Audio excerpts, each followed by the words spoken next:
문재인 정부 출범 2년 동안 청와대 대통령 비서실에 접수된 민원은 9만 200여 건으로 집계됐습니다. 이전 정부와 비교해서 36% 정도 증가한 건데 특히 긴급한 도움이 필요한 사안 해결에 힘이 되고 있다는 평가입니다.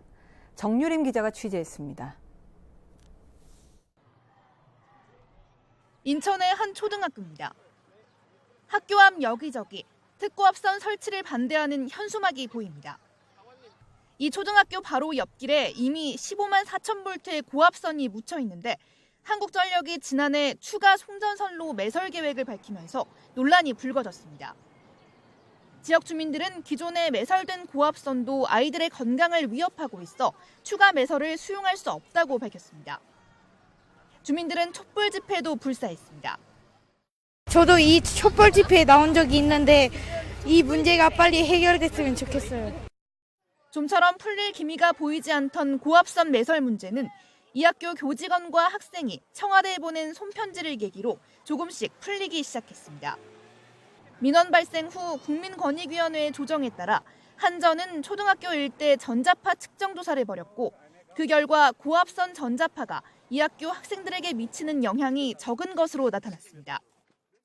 저희가 전자파 역학조사를 했을 때 학생들이 교내에서 받는 전자파 노출량보다 교외에서 받는 학교 외부에서 받는 노출량이 더 많다는 게 입증돼서 최소한 학교 인근에서만큼은 아이들이 안전하게 뛰놀 수 있다는 것이 증명된 셈입니다.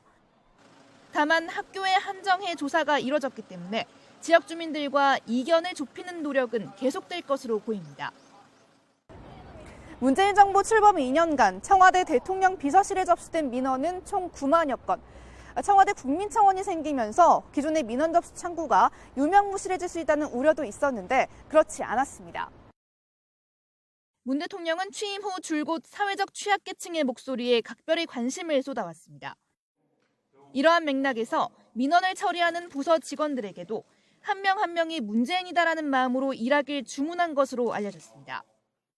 국민의 삶 속에 현장 실무자들의 땀 속에 정부의 도움을 호소하는 청년 창업자의 구겨진 수첩 속에 숨어 있을 수 있습니다. 그들의 목소리를 피부치의 하소연 양 경청해 주길 바랍니다. 민원의 종류로는 서신 민원이 특히 많았는데 어린이나 노인 등 디지털 약자에게 특히 힘이 됐다는 평가입니다. 본격적인 집권 3년차를 맞이한 문재인 정부.